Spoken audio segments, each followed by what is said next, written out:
नमस्कार, कैसे हैं आप लोग। मैं विवेक कुमार स्वागत करता हूं आप सभी का आपके अपने YouTube चैनल एम रैंकर्स पर। कल हम लोगों ने देखा पॉलिटी के विषय में, पॉलिटी के सिलेबस को समझा। ठीक है, उसी सिलेबस के क्रमानुसार आज हम राष्ट्रपति से आगे बढ़ेंगे। कल हमने बात की थी कि राष्ट्रपति या संघ सरकार के कितने अंग होते हैं। सबसे पहली हमारी बात यही थी कि संघ सरकार के कितने अंग होते हैं। तो हमने आपसे बताया था कि संघ सरकार के 5 अंग होते हैं। कौन से अंग होते हैं? 5 अंग। हमने राष्ट्रपति की बात की थी, संघ की कार्यपालिका की बात की थी। ठीक है, अगर हम पहली बात देखें, पहली बात हमने बोली संघ, संघ की सरकार।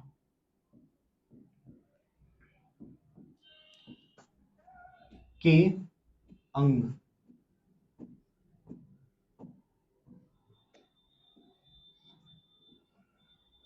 अच्छा, एक बात और आप लोग जान लीजिए कि आर्टिकल 52 से आर्टिकल 151 तक संघ की कार्यप्रणाली, राष्ट्रपति, उपराष्ट्रपति, मंत्रिपरिषद, महान्यायवादी, प्रधानमंत्री, ये 5 अंग बताए थे। संघ की प्रणाली में 5 अंगों के बारे में पढ़ेंगे। और आगे देखते हैं कि हमने जैसे अभी बताया कि हमारे भारतीय संविधान का सबसे बड़ा भाग कौन सा है? आर्टिकल भाग 5। कौन सा भाग है? भाग 5। ठीक है, भाग 5 आर्टिकल 52 से 151 तक। ठीक है, हम देखेंगे आर्टिकल 52 से 151 तक, यह भाग 5 के अंतर्गत। ठीक है, क्योंकि ये भाग 5 हमारे संविधान का सबसे बड़ा भाग है। ठीक है, अगर हम बात करने, मैंने कल बात की थी राष्ट्रपति से रिलेटेड कि हम लोग सबसे पहले किसको पढ़ेंगे? राष्ट्रपति को। ठीक है, अच्छा, राष्ट्रपति, फिर क्या बताया था? उपराष्ट्रपति। क्या बताया था? उपराष्ट्रपति, उपराष्ट्रपति नंबर 3 पे, ये नंबर 1, नंबर 2, नंबर 3 क्या बताया था? मंत्री परिषद, मंत्री परिषद, राष्ट्रपति को क्या बोलते हैं? प्रेसिडेंट। क्या बोलते हैं? प्रेसिडेंट। उपराष्ट्रपति को वाइस प्रेसिडेंट। क्या बोलते हैं? Vice president, vice president. And number 3, मंत्री परिषद को क्या बोलते हैं? Council of ministers, council of ministers. And number 4 की बात करें तो नंबर 4 पे आता है हमारा प्रधानमंत्री। कौन आता है? प्रधानमंत्री, जिसे हम लोग क्या बोलते हैं? Prime minister. क्या बोलते हैं? Prime minister. मैंने बात की किसकी? प्रधानमंत्री की, प्रधानमंत्री। ठीक है बच्चों, प्रधानमंत्री को prime minister. Okay, and number 5 पे आते हैं हमारे महान्यायवादी। क्या आते हैं? महान्यायवादी, attorney general of India, attorney general of India. Okay, ये हमारे संघ की कार्यप्रणाली में संघ सरकार के प्रमुख 5 अंग के बारे में विस्तृत जानकारी दी। और यहीं से देखते हैं कि हमें क्या पढ़ना है अभी। सबसे पहले राष्ट्रपति, क्या पढ़ना है? राष्ट्रपति के बारे में। किसके बारे में? राष्ट्रपति के बारे में। चलिए राष्ट्रपति से देखते हैं रिलेटेड। सबसे पहला किसके बारे में बात की मैंने? राष्ट्रपति।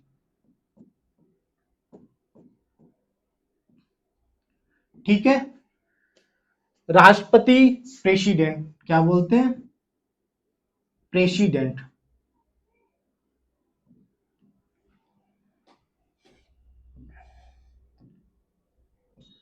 यदि हम आर्टिकल 52 की बात करें, किसकी बात करें? आर्टिकल 52 की, तो भारत का एक राष्ट्रपति होगा। आर्टिकल 52 हमारा क्या कहता है कि भारत का एक राष्ट्रपति होगा, और भारत, नोट डाउन करते रहिएगा सभी लोग, भारत का एक राष्ट्रपति होगा। ठीक है, यदि हम बात करें कि भारत का राष्ट्रपति होगा, भारत का राष्ट्रपति कैसे निर्वाचित होगा, भारत की राष्ट्रपति का निर्वाचक मंडल क्या है, मतदाताओं का समूह क्या है, निर्वाचन की रीति क्या है, योग्यताएं क्या है, शर्तें क्या है, शपथ क्या है, और त्यागपत्र क्या है, ये सारी चीजों को इसी में देखेंगे। सबसे पहले आर्टिकल 52 हमारा कहता है कि भारत का एक राष्ट्रपति होगा। ठीक है, और दूसरी बात यह है कि अगर हम बात करें कि हमारी सरकार जो है वो निर्वाचित क्यों होती है, क्योंकि हमारी सरकार या हमारा भारत देश एक डेमोक्रेटिक या लोकतांत्रिक देश है। कैसा देश है? लोक, जैसे कि काफी देश हैं जिसमें डेमोक्रेटिक शब्द का यूज किया गया है, अपनाया गया है, वो सारे राज्य, वो सारी सरकारें कैसी होती है? निर्वाचित होती है। कैसी होती है? निर्वाचित। आपने इसी क्रम में एक वर्ड को और सुना होगा, क्या बोलते हैं उसको? गणतंत्र। जैसे हमने अभी बात की इसकी लोकतंत्र की, किसकी बात की थी? लोकतंत्र की। ठीक है, नंबर दूसरे पे मैंने कहा कि गणतंत्र, गणतंत्र, रिपब्लिक।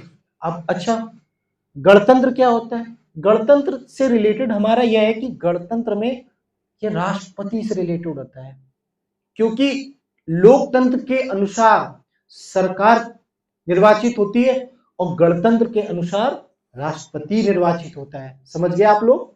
चलिए, अगर हम आए आर्टिकल 53 पर, किस पर? आर्टिकल 53 पर। तो आर्टिकल 53 हमारा कहता है, आर्टिकल 53 हमारा क्या कहता है कि संघ सरकार या संघ की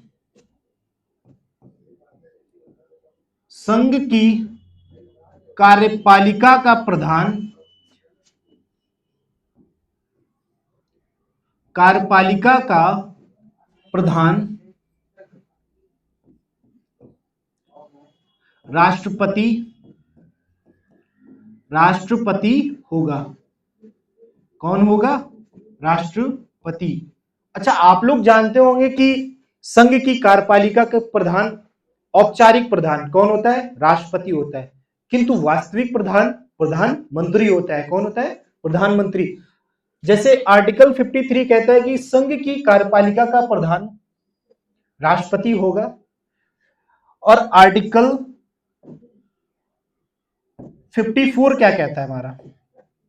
आर्टिकल 54, आर्टिकल 54 में निर्वाचन की बात की गई है। किसकी? निर्वाचन की, इलेक्शन ऑफ राष्ट्रपति। किसकी बात की गई? Election of president, election of president.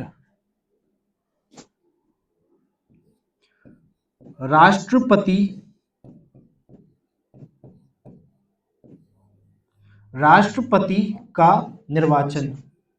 किसकी बात की गई है? राष्ट्रपति का निर्वाचन।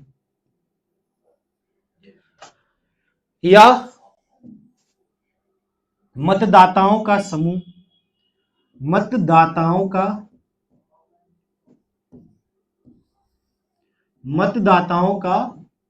समूह, मतदाताओं का समूह कि हमारे प्रेसिडेंट या हमारे राष्ट्रपति को निर्वाचन में भाग कौन लेता है, या हमारे राष्ट्रपति के निर्वाचन में कौन कौन भाग ले सकता है। ये मतदाताओं का समूह यही डिनोट करता है। क्या कर रहा है कि राष्ट्रपति के निर्वाचन में कौन कौन से मतदाता भाग लेते हैं। अगर हम बात करें कि राष्ट्रपति का निर्वाचन कैसे होता है, तो सबसे पहली बात,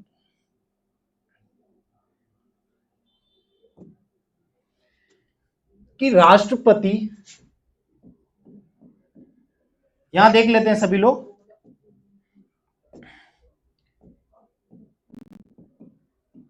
राष्ट्रपति का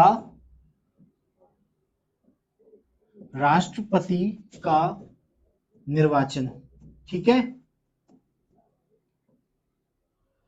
सबसे पहली बात, अच्छा आप लोग जानते हैं कि राष्ट्रपति को कौन कौन चुनता है?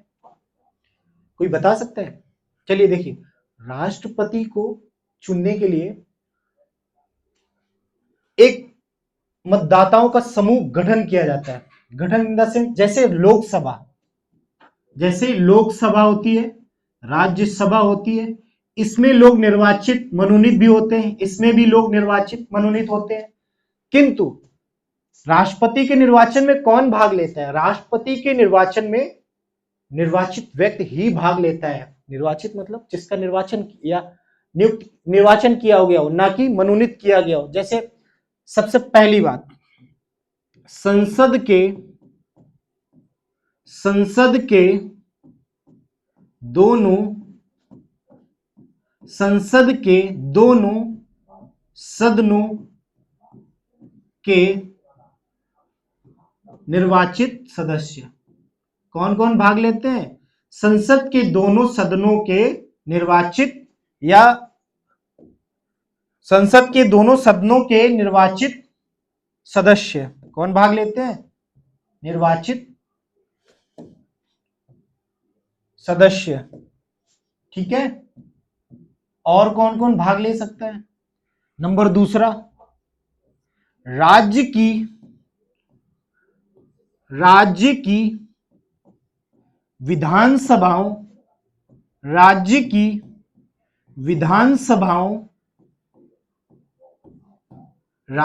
विधानसभाओं के निर्वाचित सदस्य।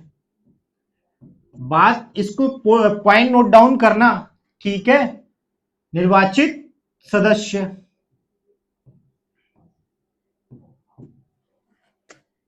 सॉरी यहां पे सदस्य, ठीक है।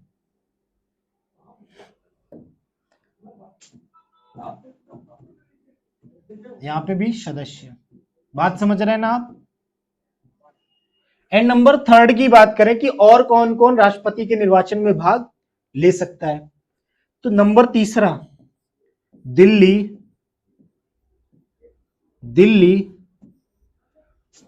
और पुदुचेरी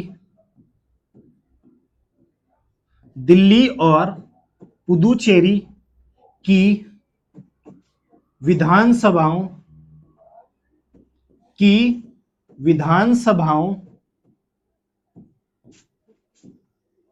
के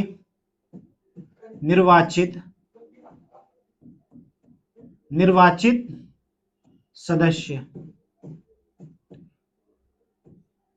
अच्छा, आप लोग जानते हैं कि क्या इन तीनों का प्रावधान हमारे मूल संविधान में था? क्या इन तीनों का प्रावधान हमारे मूल संविधान में था? तो नहीं, केवल दो, एक नंबर, दो नंबर, दो का हमारे मूल संविधान में था। ये दो चीजें कि सदन के दोनों सदनों के निर्वाचित सदस्य, राज्य की विधानसभाओं के निर्वाचित सदस्य, यह मूल संविधान में कहा गया था कि ये दोनों लोग भाग ले सकते हैं।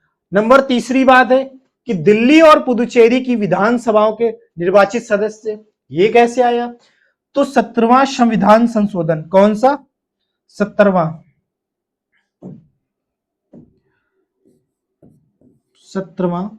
कॉन्स्टिट्यूशनल अमेंडमेंट एक्ट, 17वां संविधान संशोधन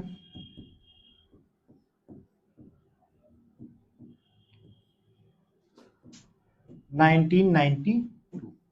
ओके। 17वां संविधान संशोधन 1992 में यह अधिनियम पारित किया गया कि दिल्ली और पुदुचेरी की विधानसभाओं के निर्वाचित सदस्य भी भाग लेंगे। लेकिन कौन से सदस्य? निर्वाचित सदस्य। ये पॉइंट याद रखना, यहां मनोनीत सदस्य भाग नहीं लेते हैं।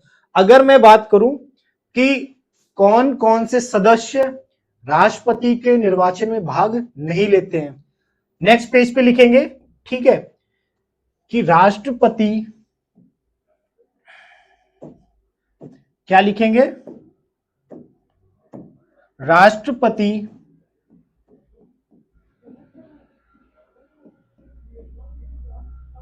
के निर्वाचन में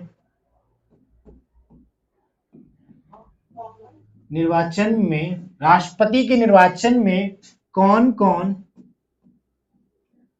कौन भाग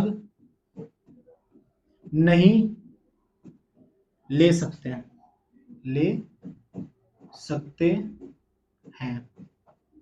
नंबर वन, दोनों सदनों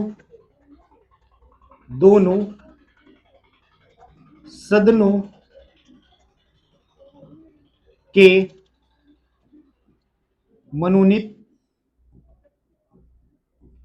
मनोनीत सदस्य, दोनों सदनों के मनोनीत सदस्य। दूसरा नंबर, राज्य की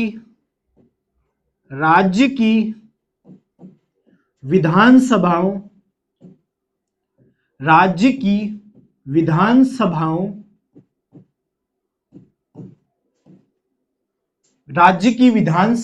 के मनोनीत सदस्य, ठीक है। एंड नंबर थर्ड की बात करते हैं। नंबर थर्ड पे मैंने अभी ऊपर लिखा है था, दिल्ली और पुदुचेरी के, दिल्ली एवं पुदुचेरी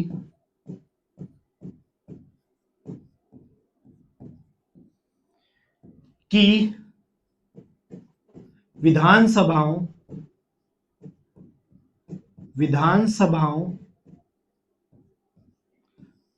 के मनोनीत सदस्य, ठीक है। नंबर चौथा, आपने देखा होगा कि हमारे भारत देश में 6 राज्यों में विधान परिषद विद्यमान है, ठीक है। लेकिन विधान परिषद के क्या सदस्य भाग लेते हैं? लिखेंगे इसमें कि विधान परिषद,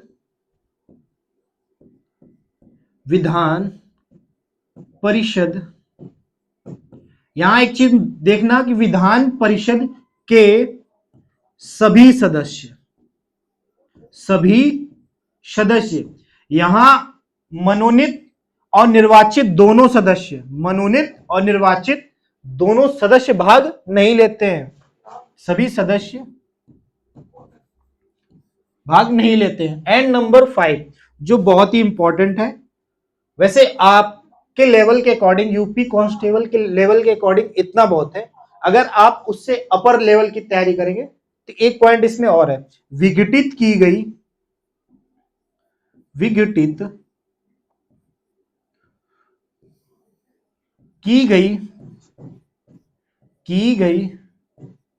विधायिका, विघटित की गई विधायिका के सदस्य। जैसे देखते हैं कभी कभी राष्ट्रपति का निर्वाचन हो रहा होता है, हमारी सरकार त्याग पत्र दे देती है, तो सरकार तो, विधायिका तो हमारी विघटित हो गई, नष्ट हो गई। क्या वो लोग राष्ट्रपति के चुनाव में या निर्वाचन में भाग ले सकते हैं? नहीं ले सकते हैं। बात समझना मेरी, राष्ट्रपति के निर्वाचन में भाग नहीं ले सकते। चलिए एक मिनट, आप इसको पहले नोट डाउन कर लीजिए, ठीक है। हाँ, मैं हट जाता हूं।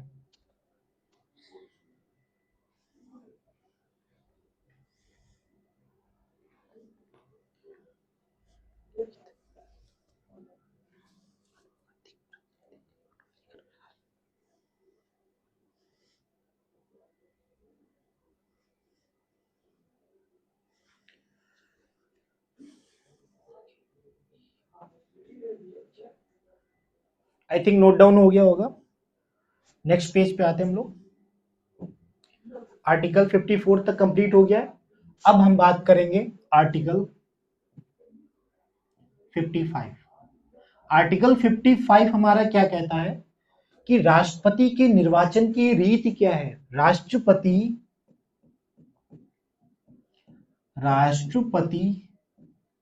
के निर्वाचन की रीति। राष्ट्रपति के निर्वाचन की रीति। अच्छा, एक बात कोई बता सकता है? सभी लोग बताइए, क्या राष्ट्रपति के चुनाव के लिए हम लोग भाग ले सकते हैं? राष्ट्रपति के चुनाव में हम लोग भाग ले सकते हैं? कोई बता सकता है? यदि आप यस बोल रहे हैं तो बहुत अच्छी बात है, अगर नो बोल रहे हैं तो बिल्कुल गलत है। क्योंकि राष्ट्रपति के चुनाव लड़ने के लिए हमें बहुत ही, पहली बात तो योग्यताएं चाहिए, जो शर्तें हैं उन्हें फुलफिल करना चाहिए। और दूसरी बात जो बहुत ही महत्वपूर्ण बात है कि हमारे 50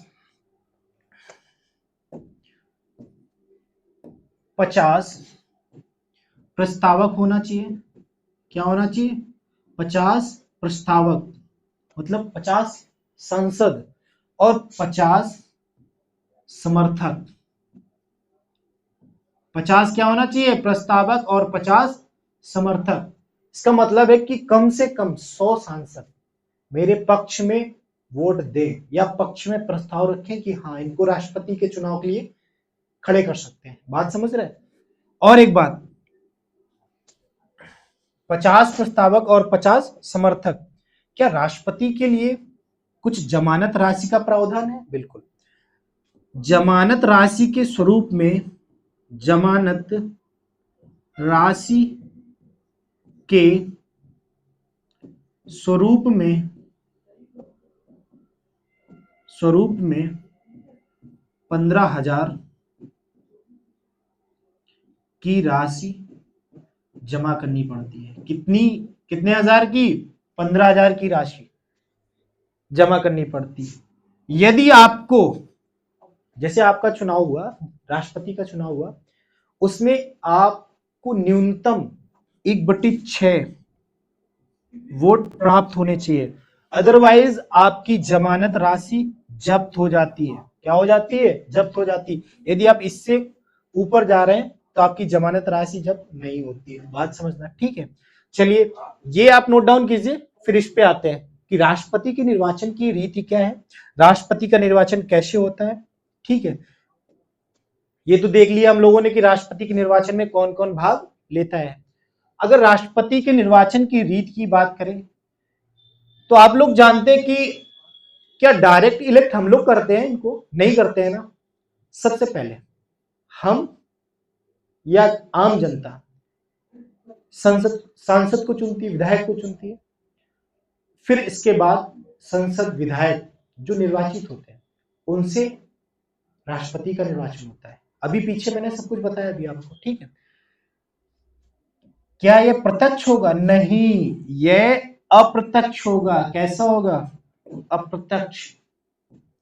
राष्ट्रपति का निर्वाचन कैसा होता है?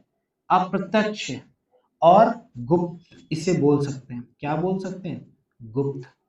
एंड और राष्ट्रपति का निर्वाचन होता कैसे?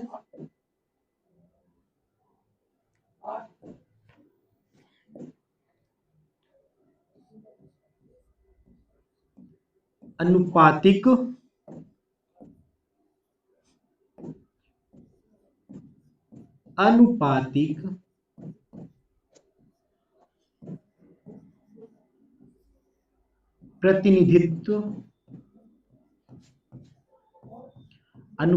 प्रतिनिधित्व प्रणाली के अनुसार, अनुपातिक प्रतिनिधित्व प्रणाली के अनुसार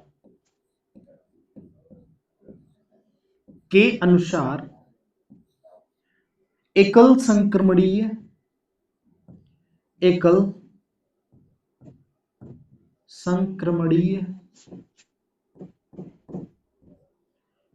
संक्रमणीय मत द्वारा मत द्वारा किया जाता है। अगर हम बात करें कि अनुपातिक प्रतिनिधित्व प्रणाली क्या है, क्या मैंने बोला अनुपातिक प्रतिनिधित्व प्रणाली क्या है, इसका मतलब यह है अनुपातिक प्रतिनिधित्व प्रणाली का मतलब है कि न्यूनतम वोट आपको 50% प्लस 1 होना चाहिए। कितना? न्यूनतम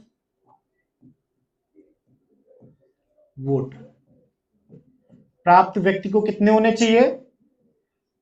50% प्लस 1, इतना आपको वोट होना चाहिए। यदि ऐसा संभव नहीं होता है तो चुनाव पुनः न कराकर मतों की गणना की जाती है।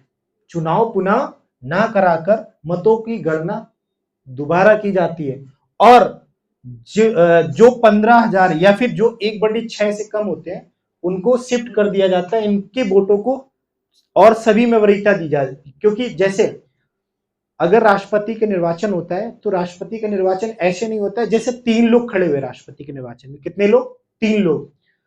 अब एक संसद ने वोट दिया, वो कैसे देगा कि तीनों को वोट उसको देना है, लेकिन उसमें वरीयताएं देनी है कि पहले को पहला वरीयता देना है या तीसरे को दूसरा देना है या दूसरे को तीसरा देना है। आप बात समझना।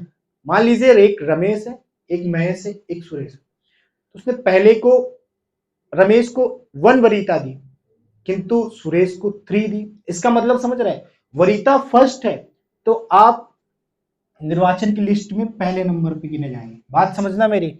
ऐसी सभी को वरीयता देखकर ही राष्ट्रपति के चुनाव का निर्वाचन हो जाता है।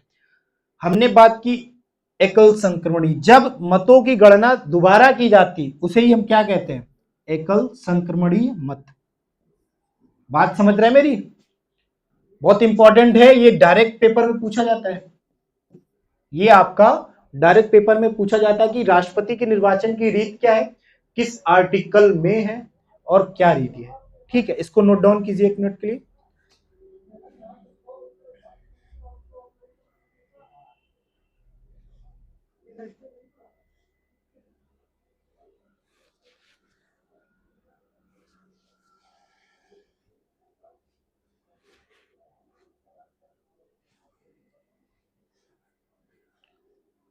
आई थिंक नोट डाउन हो गया होगा सभी का। हम लोगों ने देखा कि राष्ट्रपति के निर्वाचन की रीति क्या है। अब हम बात करेंगे कि राष्ट्रपति के निर्वाचन में जनसंख्या से क्या आशय है। हेडिंग क्या है मेरी? राष्ट्रपति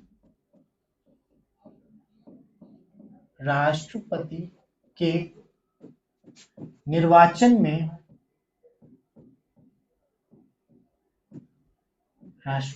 निर्वाचन में जनसंख्या से क्या आशय है।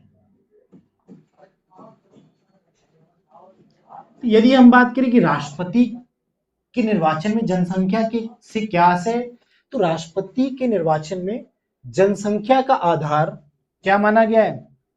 1971 क्या माना गया है?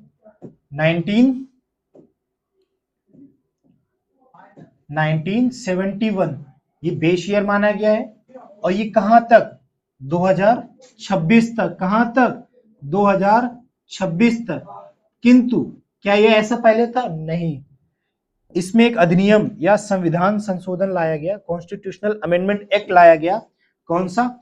84 कॉन्स्टिट्यूशनल अमेंडमेंट एक्ट, 84वां संविधान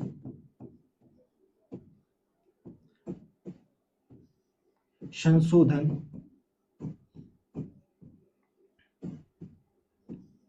2001।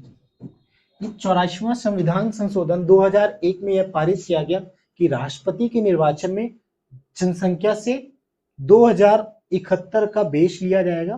कहां तक? 2026 तक। 2026 तक जो भी राष्ट्रपति का निर्वाचन होगा उसके लिए बेस ईयर 1971 लिया जाएगा। ठीक है, अगर हम बात करें, अब आर्टिकल 55 हम लोगों ने देख लिया था, और आर्टिकल 55 में कुछ महत्वपूर्ण चीजें वो देखी, और ये अगर हम बात करें अब कि आर्टिकल 56 क्या है, किसकी बात करें, आर्टिकल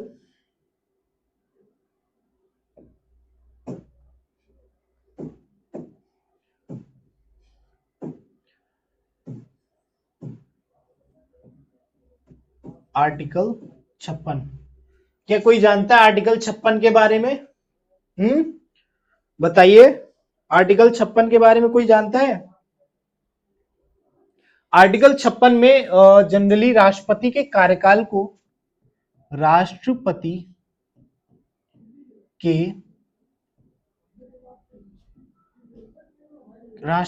के कार्यकाल को राष्ट्रपति के कार्यकाल को परिभाषित किया गया है।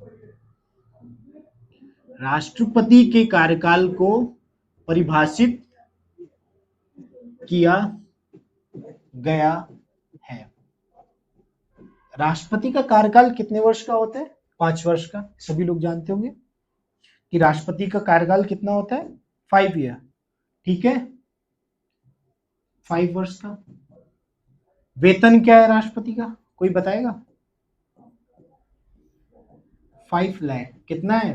5 लाख वेतन है।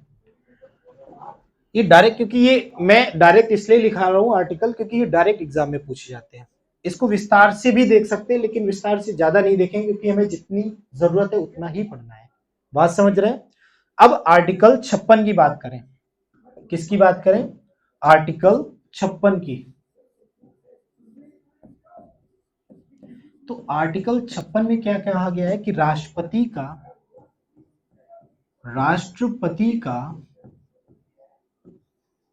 पुनः निर्वाचन। राष्ट्रपति का पुनः निर्वाचन। देखिए, हमारे यहां संसदीय प्रणाली है। कौन सी प्रणाली है? संसदीय प्रणाली। संसदीय प्रणाली में क्या होता है कि राष्ट्रपति को पुनः निर्वाचन किया जाता है, किंतु क्या यूएसए या अमेरिका में राष्ट्रपति को अमेरिका में केवल 2 बार ही इलेक्ट किया जा सकता है, किंतु भारत देश में राष्ट्रपति को कई बार। कोई संख्या स्पेसिफिक नहीं दी गई कि नहीं 1 या 2 या 3, नहीं, आप कितनी बार ही राष्ट्रपति बन सकते हैं। बात समझ रहे हैं ना? राष्ट्रपति का पुनः निर्वाचन हो सकता है। ये आर्टिकल 56 हो गया। ठीक है, नोट डाउन कीजिए इसको, क्योंकि देखिए इसलिए मैं डायरेक्ट इनको लिखा रहा हूं। आपके एग्जाम हॉल में ये डायरेक्ट ही क्वेश्चन मिलते हैं कि आर्टिकल 56 में क्या है, या फिर क्वेश्चन दे दिया जाएगा कि राष्ट्रपति का पुनः निर्वाचन या राष्ट्रपति का निर्वाचन किसमें है, या फिर राष्ट्रपति का कार्यकाल किसमें परिभाषित किया गया है, और फिर A B C D article 56, 57, 58 ऐसे दे देते हैं। ठीक है, नोट डाउन कीजिए इसको। फिर इसके बाद आर्टिकल 57 पे आते हैं।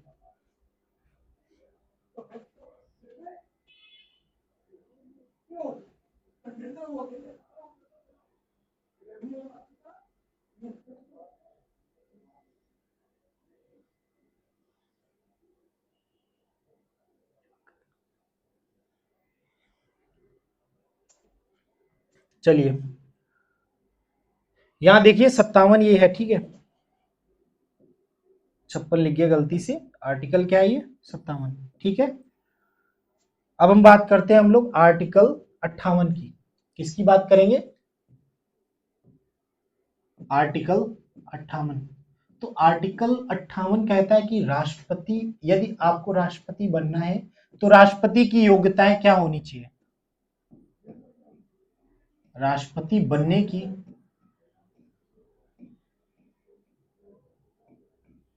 योग्यता। राष्ट्रपति बनने की योग्यता सबसे पहला और प्रमुख क्या है? सबसे पहली बात तो ये कि वह भारत देश का नागरिक होना चाहिए। भारत का नागरिक होना चाहिए। सबसे पहली बात क्या? भारत का नागरिक भारत का नागरिक हो, पहली बात ये। दूसरी बात कि उसकी उम्र उम्र कितनी हो, 35 वर्ष, कितनी हो, 35 साल, ठीक है। एंड नंबर तीसरी बात यह कि वह लोकसभा का सदस्य बनने के लिए अर्हता रखता हो। क्या रखता हो? लोकसभा लोकसभा लोकसभा का सदस्य बनने की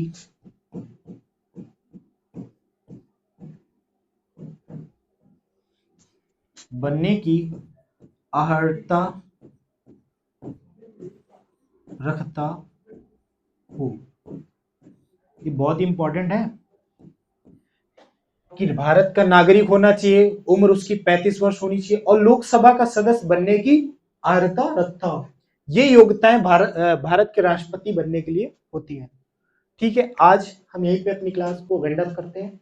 ठीक है, यहीं से हमारी कल थोड़ी बड़ी क्लास होगी, तो इसको पढ़ के आइएगा और आगे राष्ट्रपति के बारे में रिवीजन करके आइएगा। आगे कल 59 से राष्ट्रपति के बारे में और पढ़ेंगे, फिर राष्ट्रपति की शक्तियां आएंगी। ठीक है, नमस्कार, धन्यवाद।